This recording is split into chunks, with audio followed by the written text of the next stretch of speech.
Hello বন্ধুরা, সবাই কেমন আছেন? আশা করি সবাই ভালো আছেন। আমি আজকে তিলের বড়া বানাবো। তার জন্য 1 কাপ তিল ভিজিয়ে রেখেছিলাম এখানে। এখন এটা মিক্সির বাটিতে দিয়ে দেব। এটা ব্লেন্ডারে পেস্ট করে নেব। তিলটা ভালো করে ধুয়ে নিয়েছি। ধুয়ে আধা ঘন্টার মতো ভিজিয়ে রেখেছিলাম। ভিজিয়ে জলটা ঝরিয়ে রেখেছি। এই যে আমি তিলটা নিয়ে নিয়েছি। এখন এখানে 2টো কাঁচা লঙ্কা দিয়ে দেব। 1 কাপ নারকেল কুড়িয়ে নিয়েছিলাম, নারকেলটা দিয়ে দেব। আপনারা চাইলে নারকেলটা কোরানো অবস্থায় দিতে পারেন, আবার এইভাবেও দেওয়া যায়। অল্প একটু জল দিয়ে দেব। এখন ব্লেন্ড করে নেব। এই যে আমি পেস্ট করে নিয়েছি, ঢেলে নেব।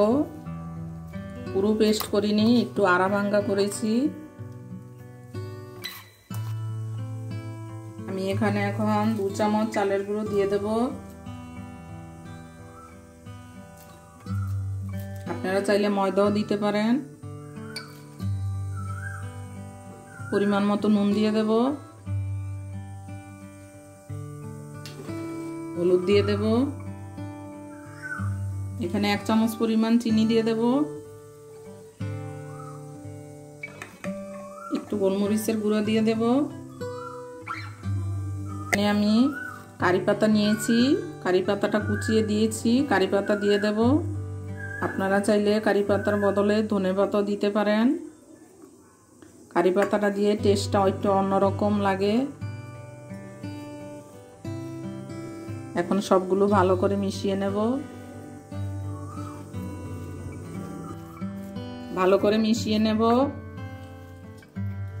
আর এখানে 2 চামচ পরিমাণ একটু তেল দেব, সাদা তেল।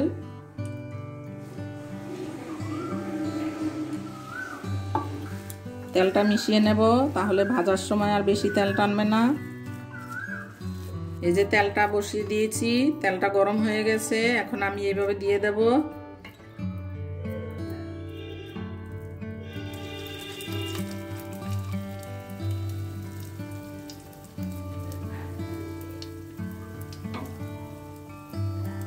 এইভাবে দিয়ে দেব।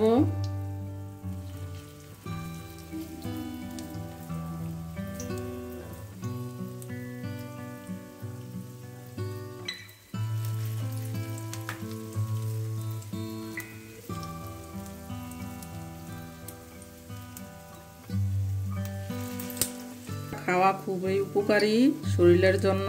ক্যালসিয়াম, হাঁটু ব্যথা সব উপকার হয়। আপনারা বাড়িতে অবশ্যই বানাবেন।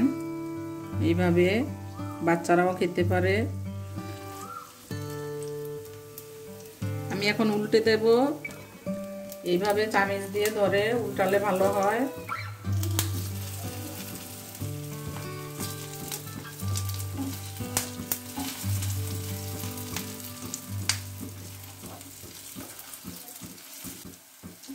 বেশি তেল টানে না এগুলি ভাজতে। আমি আগে যে তেলটা দিয়েছি ওই জন্য আর ওই তেল টানবে না। এই যে ওই পিঠটা হয়ে গেছে। এই যে হয়ে গেছে এই পিঠটা। এখন নামিয়ে নেব।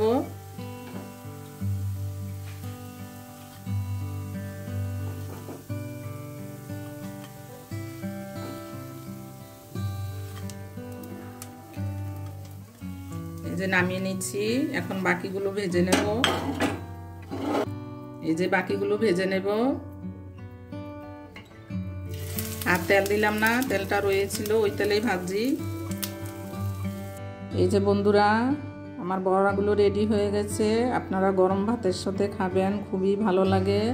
আমার পুরো ভিডিওটা দেখবেন। যদি ভালো লাগে আমার চ্যানেলটি সাবস্ক্রাইব করবেন, শেয়ার করবেন এবং কমেন্টে জানাবেন কেমন হয়েছে।